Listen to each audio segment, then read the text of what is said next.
Assalamualaikum warahmatullahi wabarakatuh.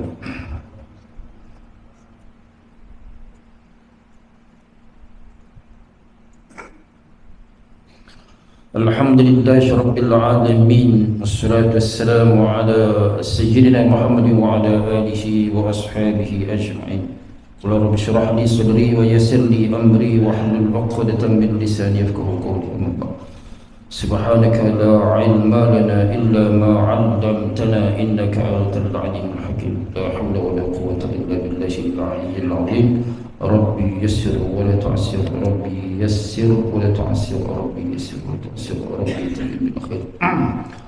Yang saya hormati Sayyid Tuan Imam Fadil Ustaz Faizul dan seluruh kepada sidang para jamaah maghrib, tuan-tuan haji, puan haji, abang-abang, adik-adik kakak dan rahmatullah ta'ala sekalian. Moga-moga kita senantiasa di dalam rahmat Allah Ta'ala. Jadi pertama-tamanya marilah kita rafakkan kesyukuran kita kepada Allah Ta'ala. Maka dengan limpah izinnya kita dapat lagi bertemu pada maghrib ini. Jadi saya rasa baru 2-3 hari saya berkuliah. Alhamdulillah maknanya sampai lagi pada kali ini tuan-tuan. Tak apalah, itulah kehidupan. Kadang-kadang yang dirancang tak jadi, kadang-kadang yang tak ada apa rancangan pun jadi. Hebat dia punya jangkaan tu luar biasa. Jadi begitulah perancangan Allah itu. Wa makaru wa makarullah. Mereka merancang, Allah juga merancang. Wallahu khairul makirin. Dan adalah sebaik-baik perancangan itu adalah daripada Allah SWT. Jadi kita ni tuan-tuan ibaratnya seperti mata-mata rantai.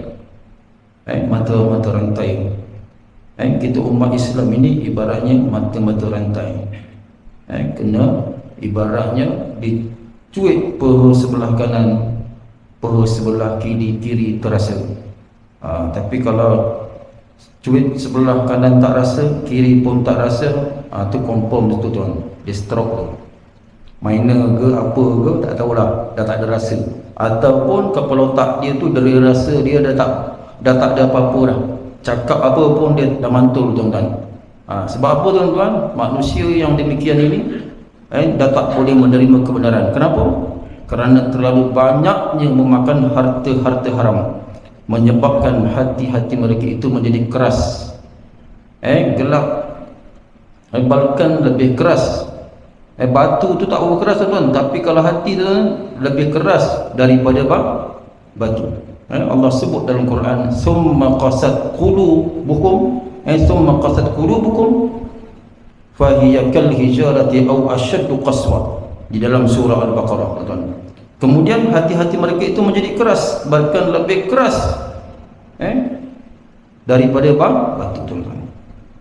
Kita melihat tuan-tuan air terjun. Air terjun, kita ambil perumpamaan air terjun.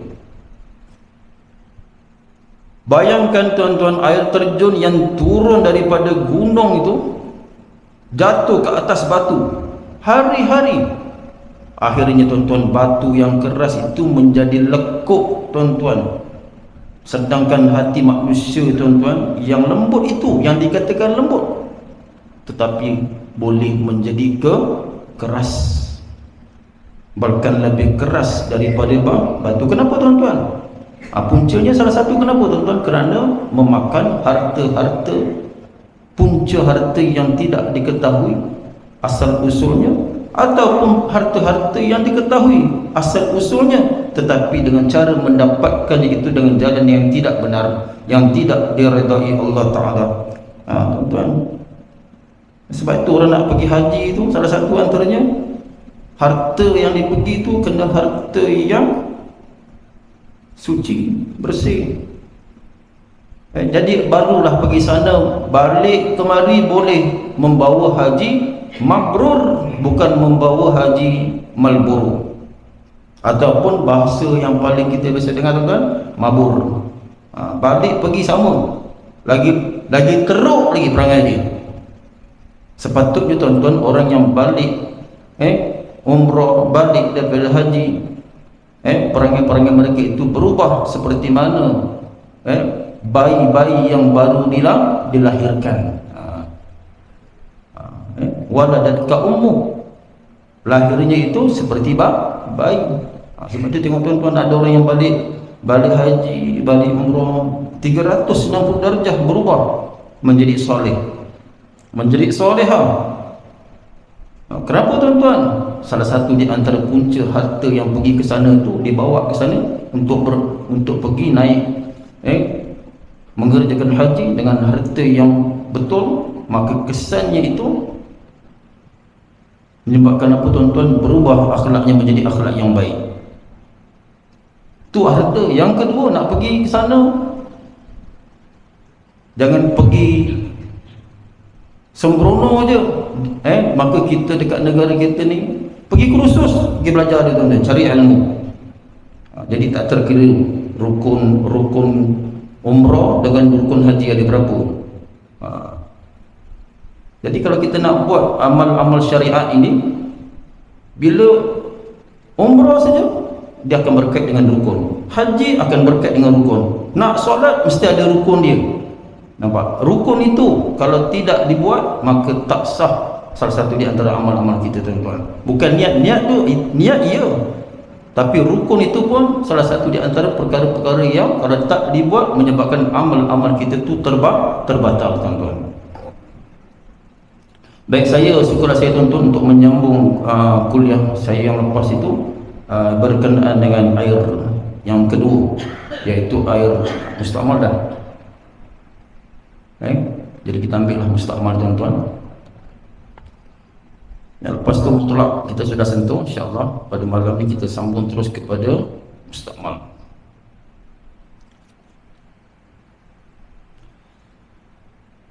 Air mustakmal, kalau kita ma'ul mustakmal, mustakmal ni maknanya apa? Air yang telah digunakan. Mustakmal, bahasa Arabnya mustakmal, dalam bahasa Melayunya air yang telah digunakan. Kita tengok apa makna air mustakmal ni. Air yang suci tetapi tidak menyucikan yang lain. Air yang suci tetapi tidak menyucikan. Air yang telah digunakan untuk mengangkat hadas, sama ada hadas kecil berwuduk ataupun hadas besar yang mandi wajib. Ini nak betulkan tuan-tuan masyarakat kita. Ada kadang-kadang segelintir masyarakat kita ni dia menganggap macam mana tuan-tuan, dia kata hadas besar ni buang air besar. Tu hadas kecil buang air kecil, dia kata kita tuan-tuan. Ini nak kena fahamkan. Jadi hadas besar itu kena mengangkat hadas besar, maknanya dia dalam keadaan junub, maknanya dia kena mandi wajib. Hadas kecil bukan buang air kecil, hadas kecil maknanya apa? Dia dalam keadaan tidak berwuduk. Itu kena faham. Maknanya hadas kecil ni dia kena mengangkat hadas kecil, maknanya apa? Dia kena mengambil wuduk. Contoh, salah satu di antaranya dia nak solat, nak baca Quran contoh. Tapi yang paling utama adalah ketika dia nak solat fardu ataupun sunat, maka dia hendaklah mengangkat hadas kecil, iaitu berwuduk. Baik, jadi tuan-tuan, air yang menitik tadi tu, air wuduk, baki wuduk tadi tu, yang jatuh daripada kita ambil wuduk, yang kita tadar. Jadi contoh kita tadar sebeldi,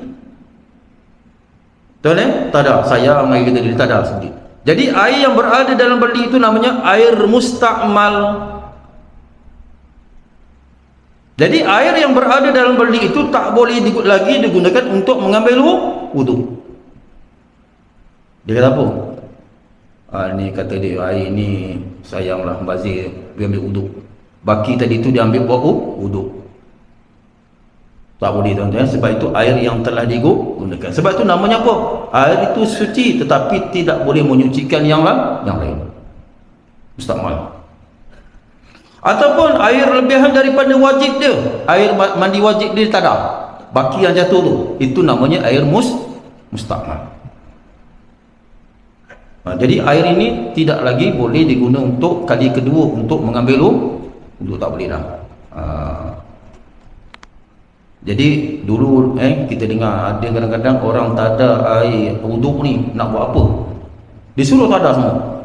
Rupa-rupanya baki wuduk tadi tu, air wuduk yang dia tak ada tadi tu, nak buat ubat. Orang guna buat ubat. Sakit apa tuan-tuan? Orang-orang yang terkena pandangan ain. Tak boleh dengar itu kan? Penyakit ain ni. Tengok orang tu sihat, tiba-tiba dia terkena ain. Contoh gini, saya bagi mudah ain. Datang hamba Allah ke rumah kita, tengok anak kita yang baru lahir. Bila dia balik, budak tu nangis. Maka itu dikatakan sebagai satu, budak itu terkena penyakit ain yang dibawa oleh orang yang datang tadi tu. Sebab tu amalan-amalannya antara apa tuan-tuan kita kena bacakan, a'udzu bikalimatillahi tammati min syarri ma khalaq. Dalam surat ada, dalam manzil pun ada. Apa lagi bacaannya untuk mengelak dari penyakit ain ni? Baca 3 kul tu.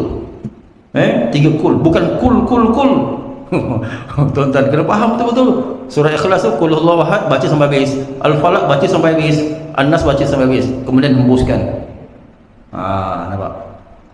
Ataupun caranya kena, bila terkena ain tadi tu, suruh orang yang ada ain tu ambil uduk dia. Kau pergi ambil uduk, aku tak ada air uduk, kau pakai beldi, air baki dia tu.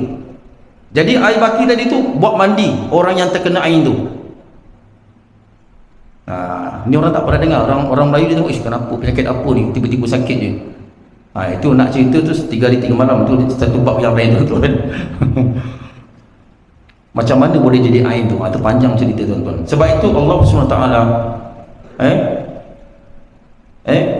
kalau bangunan-bangunan di tanah Arab ni tuan-tuan, saya perasan dulu dia ada tulis bismillah masyaallah la haula wala quwwata illa billah, tapi saya jumpa pasal bismillah masyaallah. Jadi kita bila nampak bangunan yang indah, apa benda yang bagus-bagus, jangan hebat, jangan sebut dulu masyaallah. Balikkan cantik itu kepada Allah untuk mengelakkan kita terkena ain. Nampak? Jadi bila kita macam tu, itu punca antara menjemput penyakit ain datang. Jadi bila tengok yang bagus-bagus, tengok kau ni handsome, jangan cakap macam tu kan, cakap masya-Allah, tabarakallah. Baru cakap apa? Awak handsome. Tu yang kedua. Yang pertama sekali puji dulu. Kalimah itu balikkan kepada Allah dulu, baru kesimpulan. Nampak tuan-tuan? Kalau kita tak pergi kuliah malam ni tak dapat tuan-tuan ni. Tengok semua, tengok yang indah semua dia cakap tak balik pada Allah. Rupa-rupanya kenapa orang sebut Masya Allah, Subhanallah, Tabarakallah? Kenapa? Sebab kita balikkan kecantikan itu kepada Allah Subhanahu wa ta'ala. Tengok indah di Islam tuan-tuan. Jadi kita nak puji itu, puji Allah dulu. Baik. Jadi air mustakmal itu lebihan daripada kita mengambil wudu ataupun lebihan daripada mandi wajib. Maka air ini tidak lagi boleh digunakan untuk kali kedua untuk mengambil wudu. Tetapi tengok, nanti kita tengok lagi tuan-tuan. Ini bererti air yang telah digunakan untuk membasuh anggota wajib, sekiranya ditada semula dan air itu tidak sampai 2 kolah. Tengok. Tapi kalau dia tak ada, air tadi tu masuk dalam 2 kolah. Kalau tak sampai 2 kolah, okey, kata apa? Dan air itu tidak sampai 2 kolah, maka air itu dikira mustakmal dan tidak boleh dibuat bersuci. Nampak? Sebab itu tuan-tuan, maknanya kalau dulu-dulu di masjid-masjid surau ada kolah, dia buat ada kolah. Jadi kolah tu memang orang tua-tua dulu dibuat 2 kolah lebih. 2 kolah lebih ni lebih kurang bersamaan 216 liter.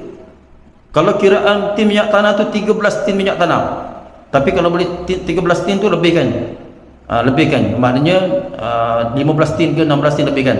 Jadi dia akan jadi 2 kolah lebih. Okey.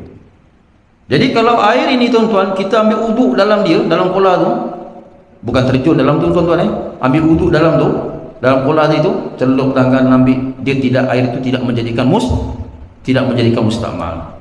Tapi janganlah mentang-mentang air air itu lebih dari kolah, dia pun celup kaki dia. Yang orang kanan tengok je, kan ada gayung kan, Gayung tu guna untuk basuh kaki. Boleh tuan-tuan nak masuk kaki, tapi tengok kaki luar banyak cagu nak masuk dalam tu kan. Dia tak selera, wak Naim terus hilang selera tadi kan. Jadi yang lepas tu saya ada ingat, bagi kalau tak ingat saya dalam kuliah yang lepas tu, jadi ketika kita mengambil wuduk tu, jangan kita tengah sapu ni kita angkat, ini pun akan menjadi mustakmal. Kita ambil wuduk ni, air ni kan, contoh kita ambil wuduk air yang sedikit lah, kita tuang air dalam ni kat tangan kita, lepas tu kita sapu kan, lepas tu tengah kita sapu kita angkat, lepas tu letak balik, maka air itu menjadi mustakmal. Maka dia kena ambil air yang baru, kena buat balik semula. Nampak? Ramai tuan-tuan orang ambil wuduk, dia tengah ambil wuduk, dia angkat, lepas tu dia letak balik. Lepas tu dia sibuk tengah ambil wuduk bercakap, kebun dia, lepas tu cakap apa lagi, macam-macam. Sawit jatuh kita kan, sawit jatuh lagi terus hilang. Jadi berhati-hati tuan-tuan. Jadi bila wuduk kita tak sempurna, jadi kuranglah khusyuk sembahyang kita. Kalau wuduk tak sempurna ataupun wuduk kita terbatal, maka batallah solat kita. Sempurnanya wuduk kita, maka khusyuklah solat kita tuan-tuan. Baik. Baik, kalau air itu tidak sampai 2 kolam, maka air yang ditadak itu tak sampai 2 kolam, maka air itu dikira mustakmal dan tidak boleh dibuat bersuci. Air ini hanya boleh dibuat minum atau makan. Tengok, air mustakmal ni, dah ambil wuduk tadi tu, baki tadi ditadak tu boleh, kalau nak buat minum ataupun buat makan boleh, sebut ni. Ataupun membasuh benda-benda yang bukan najis. Dia nak basuh kereta ke, nak basuh apa ke, nak basuh benda-benda baju dia tu, tapi tak boleh basuh benda yang ada najis, tak boleh. Jadi kalau nak basuh benda-benda yang ada najis, kena mesti gunakan air mutlak. Apa makna air mutlak tuan-tuan yang lepas? Air yang suci lagi menyucikan yang lain. Fa huwa tahir wa mutahhir, dia suci dan mensucikan yang lain, itu mutlak. Jadi air mustakmal ini dia suci juga, tetapi tak dapat menyucikan yang lain. Maknanya, okey, tengok lagi.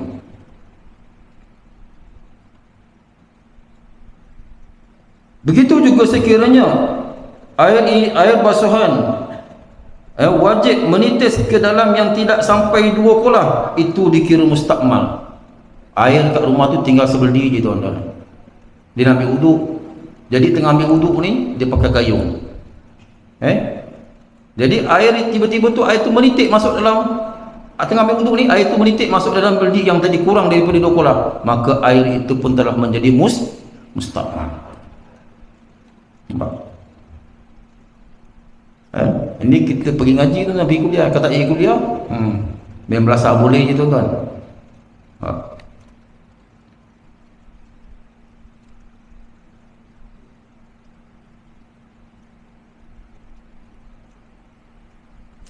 Baik, air basuhan wajib menitis ke dalam air yang tidak sampai 2 kolam, maka itu dikira mustakmal, menjadi mustakmal. Maka tak boleh lagi air tadi itu yang ada dalam beldi itu untuk digunakan untuk mengambil wuduk, kerana dia menitik masuk. Kita tengah ambil wuduk, menitik basuhan wajib tadi ke dalam beldi tadi itu. Jadi tak boleh kita ulang lagi dah. Jadi air itu menjadi mustakmal. Tak boleh dibuat bersuci lagi tuan-tuan. Tapi kalau nak buat minum, buat makan, nak buat basuh benda-benda yang bukan najis, boleh. Faham tuan-tuan? Alhamdulillah faham. Asyik baik faham. Kalau tak faham, saya lagi tak faham tuan-tuan. Okey, itu yang kedua. Kemudian air musyammas. Ni tuan-tuan. Apa makna air musyammas? Air yang terkena pancaran matahari. Air yang terkena pancaran matahari. Apa hukum Ustaz kita gunakan air musyammas ni? Hukumnya adalah makruh. Tetapi okey, kata dia apa? Air mutlak, air mutlak terjemur di tengah. Air ini sebenarnya air mutlak, tuan-tuan. Air ini sebenarnya asalnya adalah air mutlak, tetapi dia terjemur di tengah panas matahari di dalam bekas yang mempunyai karat dan digunakan pula ketika masih panas. Walau bagaimanapun di negara kita Malaysia tidak menjadi makruh kerana darjah kepanasan suhunya tidak setinggi seperti di negara Timur Tengah, India dan Pakistan. Jadi maknanya air musyammas ni tak berlaku kat negara kita, tuan-tuan. Tak ada. Kita darjah kita, Celsius panas kita tak sampai 40, tuan-tuan. Paling tinggi hari tu baru 30 apa, tuan-tuan? 33 tu pun masing-masing dah menggelitik dah orang dah. Jadi kami di Mesir ni dah ada latihan. Saya, Ustaz Faizul dah ada latihan. Dah pernah rasa 40 darjah. Lebih daripada tu pun ada tu. Memang panas, tuan-tuan. 40 memang panas. Duduk dalam rumah ni, ada kawan sahabat-sahabat ni yang saya pernah dengar, buka peti ais, duduk depan pintu peti ais. Ada yang macam tu.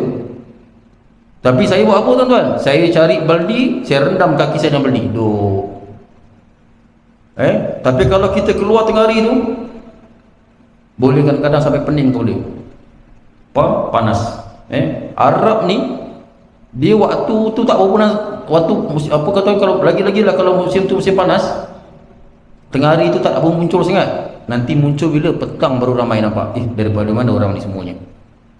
Tengok Arab pun tak mampu nak menanggung panas tadi tu.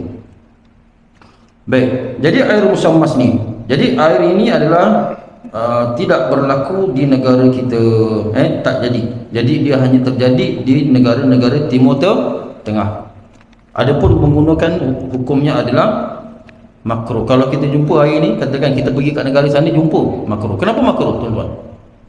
Dikatakan air musyammas ini kalau digunakan boleh terjadi padanya al-baras, penyakit sopak. Tu. Sebab itu hukumnya makruh digunakan air musyammas ini kerana dibimbangi, ditakuti terkena penyakit sopak, yakni al-baras.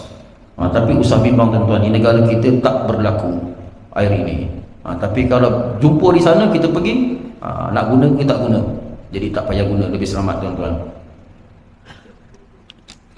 Baik, yang seterusnya, air yang keempat, iaitu air yang mutanajis, air yang mengandungi najis, ataupun air yang jatuh padanya najis.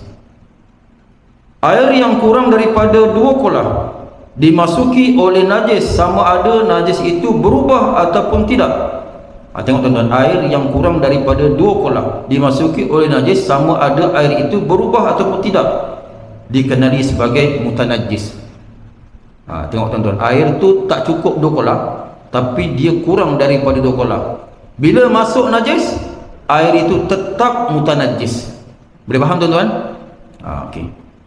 Sebab tu kadang-kadang adik-adik datang, tuan-tuan, kuliah bawa buku kecil, buku 5 bawa pensel, dapat catat sikit. Kalau tak pun ambil ada handset kan, ustaz letaklah rakam kat depan ni, dah malah nak tulis kan. Tapi yang sebenarnya kena buat pen, buku kecil satu, ambil poin-poin je. Jangan buat karangan macam macam sejarah pula. Ambil poin je, 1 apa, 2 apa, 3 apa. Jadi pasal otak kita ni bukan otak komputer, tuan-tuan. Bukan semua boleh ditangkap. Lainlah macam Imam Syafi'i. Imam Syafi'i ni, tuan-tuan, kenapa kalau dia baca buku, kenapa ditutup sebelah dibuka? Rupa-rupanya kalau contoh Imam Syafi'i daripada sini lalu ke sana, sini ramai orang dia lalu. Bayangkan, tuan-tuan, kekuatan yang Allah bagi pada dia, kekuatan akal dia. Apa yang ada didengar tadi semua orang tadi, semua dia semua dalam kepala otak dia, tuan-tuan. Dia rakam masuk dalam kepala otak dia, tuan-tuan. Tu.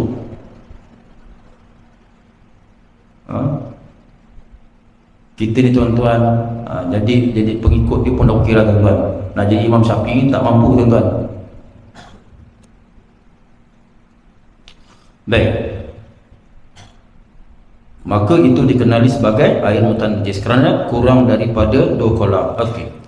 Begitu juga sekiranya air yang lebih daripada 2 kolah dimasuki najis, lalu air itu berubah rasa, bau atau warnanya, maka air itu tidak boleh dibuat bersuci atau dibuat minum. Tengok, air itu 2 kolah, kemudian masuk najis, berubah warna, bau, rasa, maka air itu dianggap sebagai mutan najis, tak boleh dibuat bersuci, bahkan tidak boleh dibuat minum.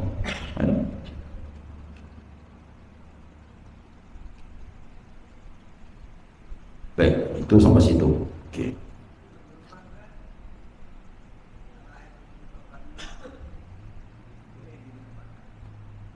Dia gini, kalau air itu, okey, contoh yang saya belajar dulu, saya ingat, kalau air itu lebih daripada 2 kolah masuk najis, dia tidak berubah warna, rasa, dia tetap juga macam itu, mungkin tak banyak masuk, itu masih lagi. Tapi tak boleh ambil tempat yang tadi yang najis tu, ambil tempat yang bersih tu. Faham tuan-tuan? Sebab kat situ tu kawasan tu. Tapi biasanya bila dah macam itu, biasa berubah. Dia akan biasanya berubah lagi. Tapi kalau benda setakat sikit, dia tidak merubah warna, bau, rasa, maka lagi tetap menjadi mutlak. Kita tengok sendiri keadaan air itu, kita boleh tahu tuan-tuan. Ya.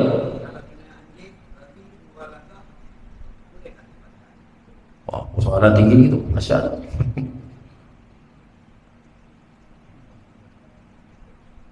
Okey.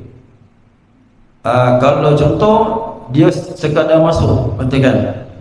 Itu masih mungkin boleh lagi digunakan, insya-Allah. Tetapi kalau dia jadi bangkai, mati dalam tu, siapa nak pakai tak tahulah.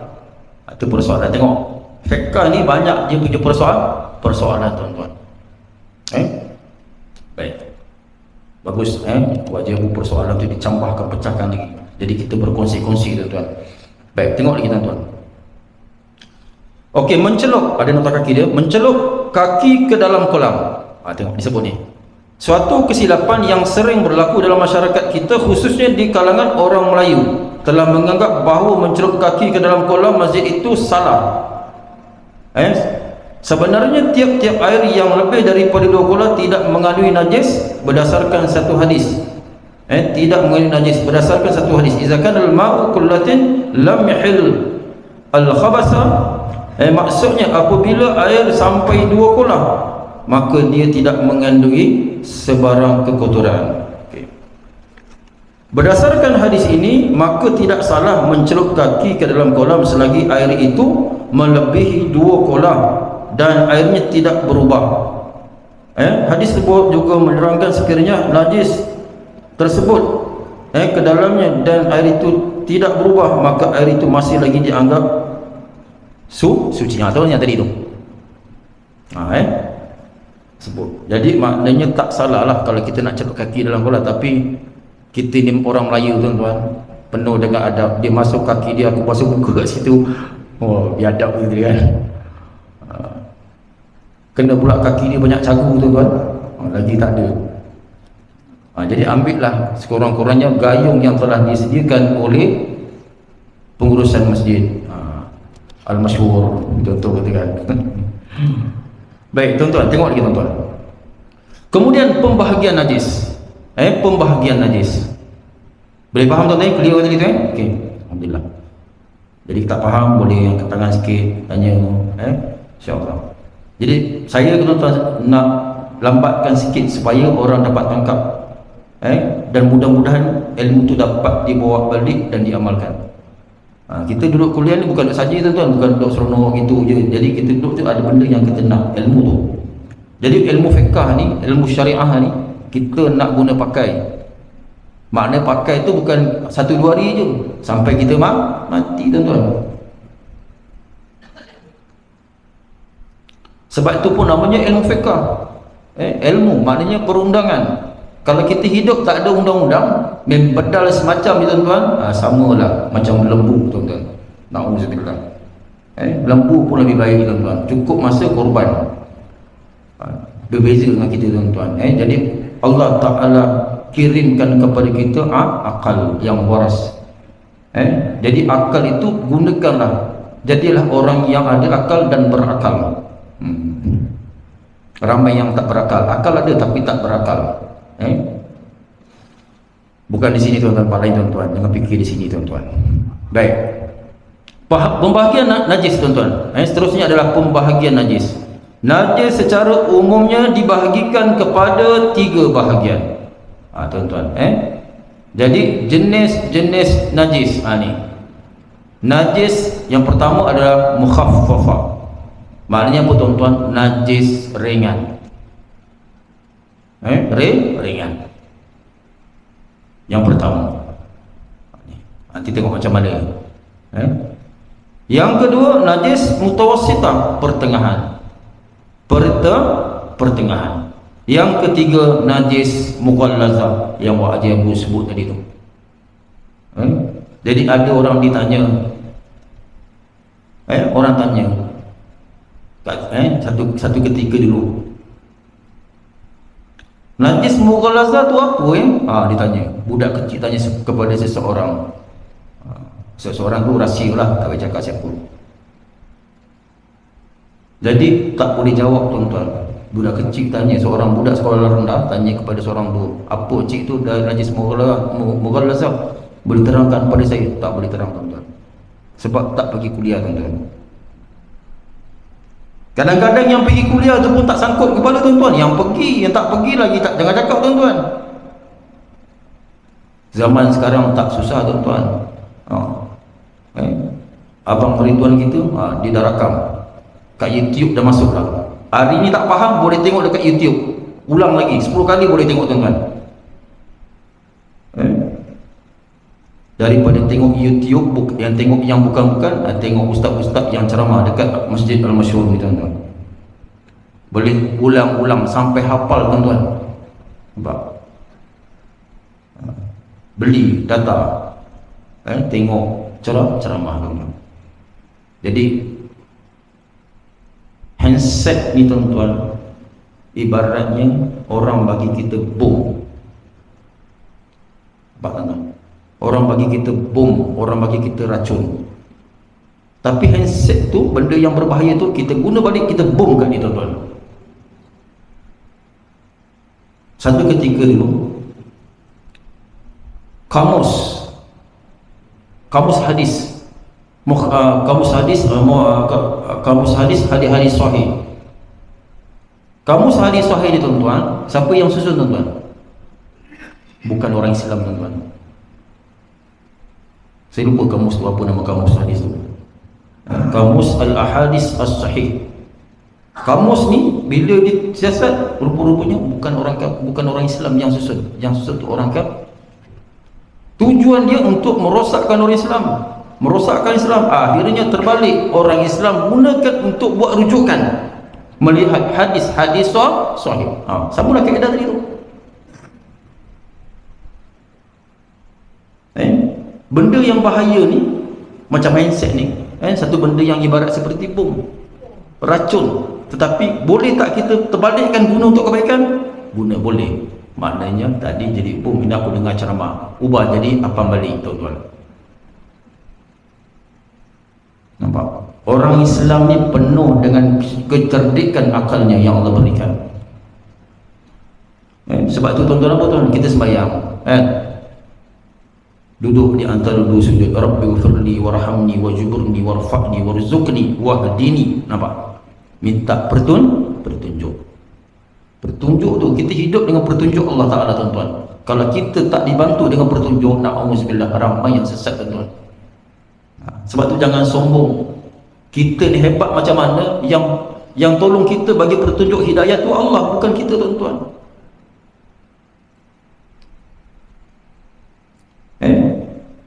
Baik, kita sambung tuan-tuan.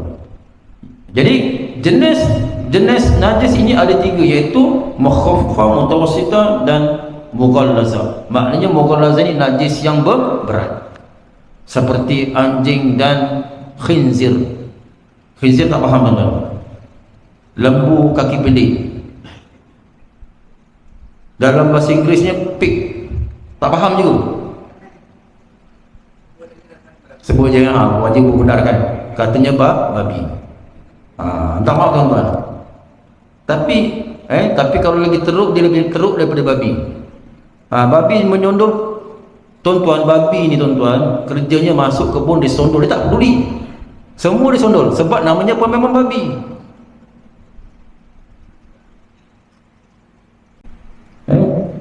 Sebab tu jangan jadi seperti babi tuan-tuan. Kadang-kadang babi tu orang geli, tapi rasuah dia tak geli. Babi dia takut geli babi, tapi rasuah disambut. Dua-dua tu hukumnya sama haramnya tu.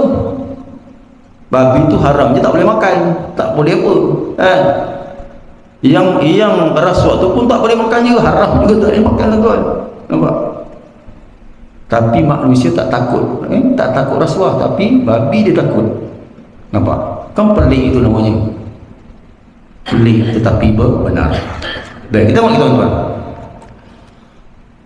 Okey, apakah yang dimaksudkan najis mukhaffafah?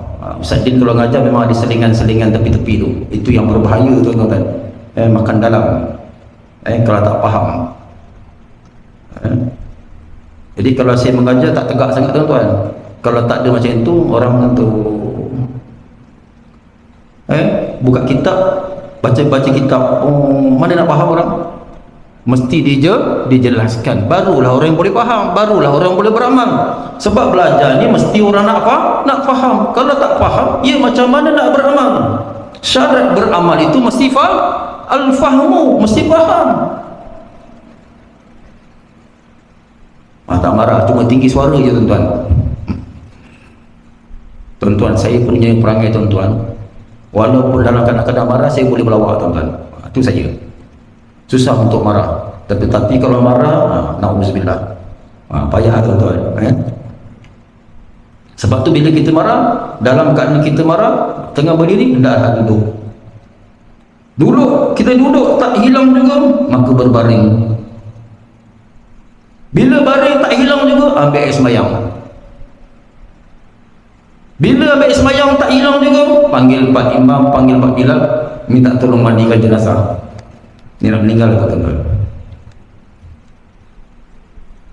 Baik, tengok tuan-tuan, air yang pertama iaitu mukhaffafah, iaitu air yang ringan, ringan, iaitu najis mukhaffafah. Najis mukhaffafah itu najis yang ringan, iaitulah air kencing kanak-kanak lelaki yang masih belum berumur 2 tahun, yang tidak makan apa-apa kecuali susu saja. Saya ulangi sekali tuan-tuan, iaitu najis mukhaffafah, maknanya najis yang ringan ialah air kencing kanak-kanak lelaki yang masih belum berumur 2 tahun, yang belum makan apa-apa kecuali hanya susu ibunya. Ini maknanya kalau air kencing ni ada macam ni tuan-tuan, ini nama najis mukhaffafah. Habis Ustaz, kalau kita yang bapak-bapaknya air kencingnya apa tuan-tuan?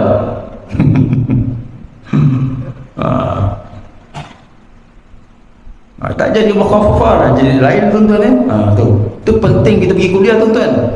Penting penceramah pergi kuliah, dan yang mendengar itu pun kena pergi kuliah juga. Kalau penceramah tak pergi kuliah, macam mana orang nak dengar? Jadi kedua-dua tu, penyampai dan tukang dengar kena ada dua-dua dalam masjid ni tuan-tuan. Kalau pendengar je ada, penyampai tak ada, masalah juga. Ataupun penyampai ada, pendengar tak ada, masalah besar tuan-tuan. Jadi dua-dua itu pihak memainkan peranan.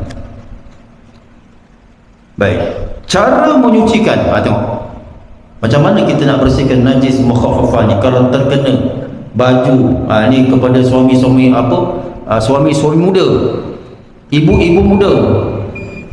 Kita bagi dalam dulu. Baik, kita lihat lagi tuan-tuan, kita ambil sikit lagi tuan-tuan, cara menyucikan. Maknanya macam mana kita nak menyucikan najis mukhaffafah ni tuan-tuan. Memadai dengan hanya memercikkan sahaja air ke atas najis tersebut. Maknanya kita ambil air mutlak. Kita ambil mutlak tu, air mutlak kan. Air mutlak kita ambil gayung, tadah, contoh katakan dekat pipe air mutlak. Kemudian kita ambil air tu dekat situ, cuma kita percikkan, ataupun kita gunakan spray. Faham tuan-tuan? Spray ada kan? Spray je gitu.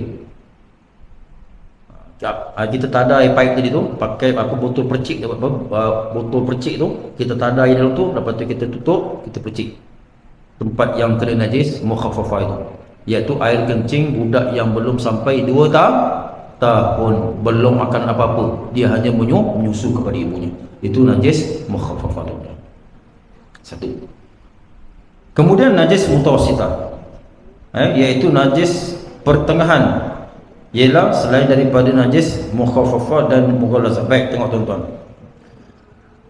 Jadi najis mutawassitah ni orang tanya, apa ustaz ni?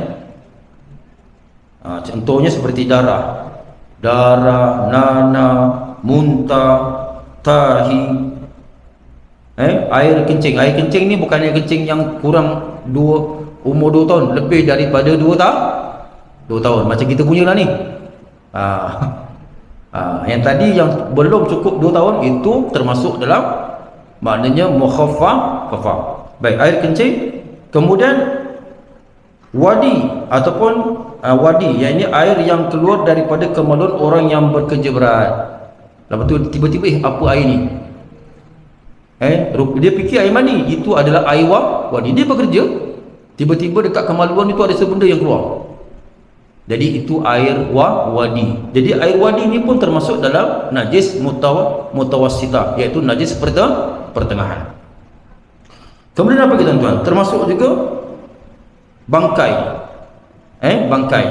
Bangkai tak kisahlah bangkai apa pun, kecuali 2 binatang tadi tu, babi dan anjing. Kemudian air mazi. Air mazi yang keluar daripada kemaluan lelaki maupun wanita semasa dalam keadaan syahwat. Maknanya sebelum keluar air mani, mazi itu akan keluar dulu. Beza mazi dan mani ini, mazi ini dia lebih jernih airnya daripada air mani. Air mani itu pekat, dia dia tak terang airnya. Tetapi adapun air mazi ini dia jernih airnya, maka air mazi ini termasuk di dalam najis mutawassitah.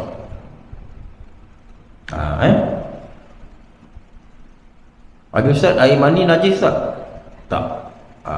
Tengok, untungnya kita yang pergi berkuliah, dapat kutip sedikit ilmu tu tuan-tuan. Kita pergi masa ilmu ni, kita kutip ilmu tu untuk kita gunakan. Kemudian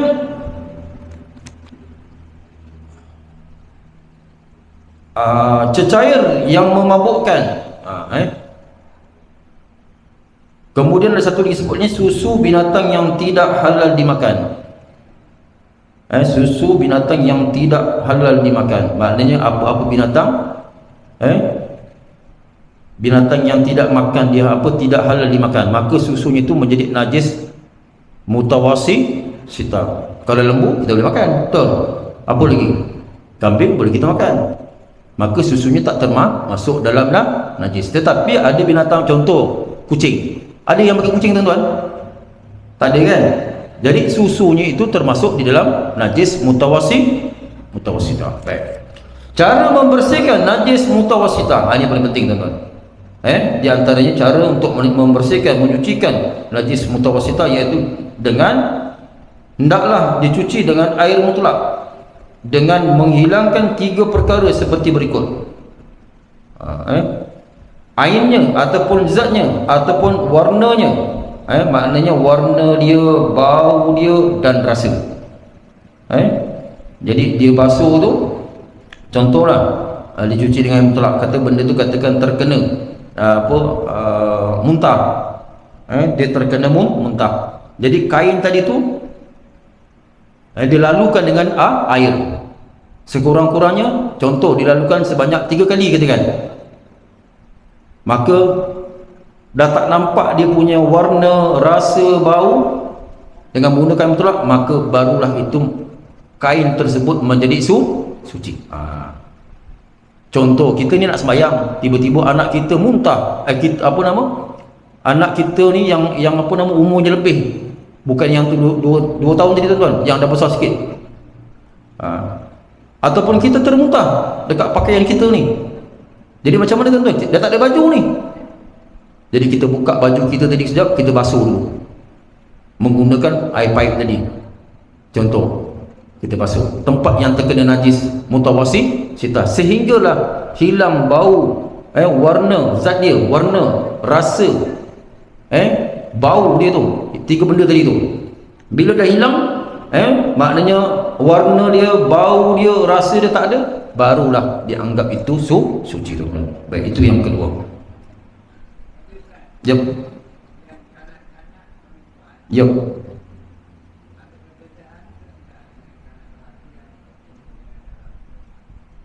Yang 2 tahun tadi tak ada, dia tak sebut ni.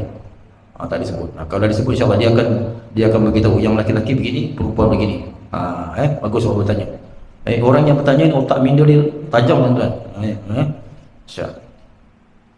Jadi insyaAllah itu setakat yang itu. Okay, kita tengok lagi sikit lagi ni yang kita nak habiskan sikit ni. Najis, nanti sikit lagi ni. Baik, ketiga-tiganya hendaklah dihilangkan. Tengok, ketiga-tiganya tadi apanya? Airnya ataupun warnanya, baunya, rasanya.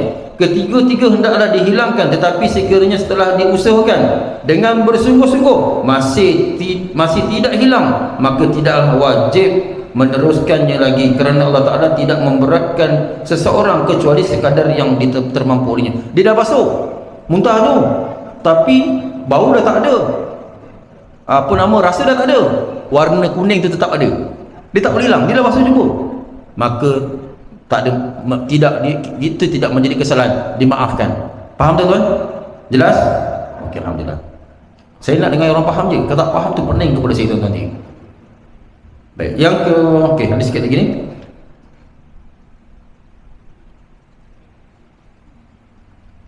Dia sebut sini, ada dalam dia punya nota ni. Darah sembelihan, darah yang terdapat di dalam daging yang dianggap sebagai najis, darah yang terdapat di dalam daging yang dianggap sebagai najis ialah darah yang mengalir. Sekiranya tidak mengalir, darah itu tidak dikira najis. Umpamanya bagi binatang sembelihan darahnya masih mengalir, tetapi darah yang masih berada di dalam dagingnya tidak mengalir. Jadi yang mengalir itu najis. Yang tak mengalir dalam badan itu dah berhenti, itu bukan najis. Faham tuan-tuan? Okey. Setelah binatang sembelihan tidak menyawa lagi tidak dikira najis, maknanya dia sembelih, yang dah keluar tu darah dia keluar tu adalah najis. Jadi dia dah mati, jadi darah tu yang berada dalam badan dia itu tidak lagi dikira sebagai najis. Faham tuan-tuan? Dua benda beza tu. Saya ulangi sikit, faham tuan-tuan? Lembu yang disembelih, darah yang mengalir keluar tu, itu adalah najis. Kemudian lembu tu mati, darahnya terberhenti, duduk dalam badan dia, itu bukan najis. Tengok tuan-tuan, banyak benda kita dapat pahala tuan-tuan. Kemudian yang ketiga, yang terakhir tuan-tuan, yang terakhir itu saya nak dengar tuan-tuan, kata dia. Ustaz ni biasa kata dia 3 jam tak berhenti tu, kata dia. Jangan aku risau, kata dia. Baik, yang ketiga, najis mughallazah, iaitu najis yang berat atau najis babi dan anjing. Ni tuan-tuan, mughallazah. Jadi ingat dalam kepala, mughallazah najis yang berat yang melibatkan antara dua binatang itu babi dan anjing, khinzir dan qalbun. Jadi selain perkara yang ada hubungan dengan kedua binatang tersebut seperti tahi, air kencing, daging, kulit dan sebagainya, dikira sebagai mughallazah. Ini termasuk juga anak babi dan anjing. Maknanya apa yang berkait dengan babi, maknanya kulit dia, daging dia, apa juga daripada ujung rambut dia sampai ujung kaki dia, semua dikira sebagai mughallazah. Begitu juga dengan anjing tadi tu, daripada kepala dia sampai ke bawah, semua dikira sebagai mughallazah. Termasuk juga dengan anak anjing dan anak babi, dikira sebagai mughallazah. Tengok ni tuan-tuan, ini pun kadang-kadang orang tak tahu nak faham sangat. Kata apa tuan-tuan? Cara menyucikan, ini pun ramai kita tak faham. Dia lalu kat jalan tu, dia langgar darah anjing, ataupun dekat jalan ada darah babi kan, dia pun tak tahu lantak dia lah, dia tak basuh. Jadi najis tu masih ada lagi berada pada kenderaan dia. Nampak? Ini banyak berlaku tuan-tuan. Jadi macam mana tuan-tuan? Apabila seseorang terkena tahi ataupun tersentuh kulit binatang tersebut, hendaklah dia membasuhnya sebanyak 7 kali. Salah satu daripada 7 basuhan itu hendaklah air yang dicampur dengan air tanah. Maknanya daripada 7 tadi itu salah satunya kena ada air tanah. Dicampur dengan tanah. Sebelum itu hendaklah dihilangkan 3 perkara sebagaimana yang telah diterangkan terdahulu, warna, bau dan rasanya. Maknanya sebelum kita nak basuh dia dengan air tanah sekali, kemudian dengan air yang bersih 7 kali katakanlah. Sebelum nak basuh tu tuan, buang najis yang melekat tadi tu. Terlebih dahulu buang najis tu dah buang dah, barulah kita proses kita basuh dia dengan tanah. Kemudian barulah kita basuh dengan air yang mutlak sebanyak 7 kali. Itu maknanya cara kaedah untuk membuang najis mughallazah. Jadi sekian dimaklumkan. Jadi mudah-mudahan dengan sedikit pencerahan. Okey, dalam kitab ni disebut ada kadang-kadang sebut kitab disebut 1 kali air tanah, ada kata 7. Ada pula yang di sini sebut boleh juga 1 kali air tanah dan 6 kali air bersih. Air maknanya air bersih ni air mutlak lah, air yang tidak tidak bercampur dengan apa-apa, maknanya bersih, air mutlak tu. Baik tuan-tuan, sebelum kita berhenti tuan-tuan, ada sikit lagi ni kita belakang tu. Okay, menyentuh anjing dan babi, menyentuh kulit anjing dan babi yang kering dengan tangan yang kering tidak dikira najis. Kita ni tiba-tiba sentuh kulit anjing ataupun babi yang dalam keadaan kering, tangan yang kering tidak dikira najis. Apabila salah satunya basah maka dikira najis. Maknanya contoh tuan-tuan, kita ni tersentuh anjing tu kering, kita pun kering, maka tidak dikira najis. Tapi kalau anjing tu basah, kita kering, kita sentuh dia, maka kita kena buat basuhan tadi. Maknanya ambil air tanah sekali, kemudian ambil air bersih mutlak 6 kali basuh. Ataupun dua-dua basah, lagilah memang kena. Jadi ceritanya dua-dua kering, saya kering, anjing tu pun kering, tersentuh, maka dikira tidak sebagai najis. Jadi cukup sekali tuan-tuan. Ada nak tanya tuan-tuan 1-2 soalan? Wajib lah, banyak soalan tadi lah. Yang lain tunggu mana soalan lain. Saya tunggu tadi.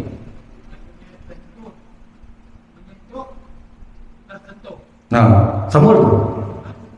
Itu dia masuk kata disebut, kata dia menyentuh kulit anjing dan babi, menyentuh. Maknanya kalau tersentuh pun ataupun menyentuh sama. Yang penting dua-duanya kering. Okey, itu satu bab yang lain. Panjang ceritanya, 3 hari 3 malam lain. Minggu depan insya-Allah. Kalau nak berlanjut itu ada bab yang lain. Namanya al-muallimah, al-muallim, anjing yang pandai. Itu kalau dia banyak kebun, dia berlanjing. Itu jaga kebun dia, bukan bela saka, jaga kebun. Tuan-tuan, jangan bela saka, jaga kebun. Jangan bela saka, jaga rumah. Na'udzubillah, mati dalam keadaan syirik tuan-tuan. Na'udzubillah. Jadi saya tutup, kita tangguhkan kuliah kita pada malam ini tuan-tuan dengan kita sebut kafarat suratul asri. Subhanaka bihamdika asyhadu an la ilaha illa anta astaghfiruka wa atubu ilaik. A'udzu billahi minasyaitonir rajim.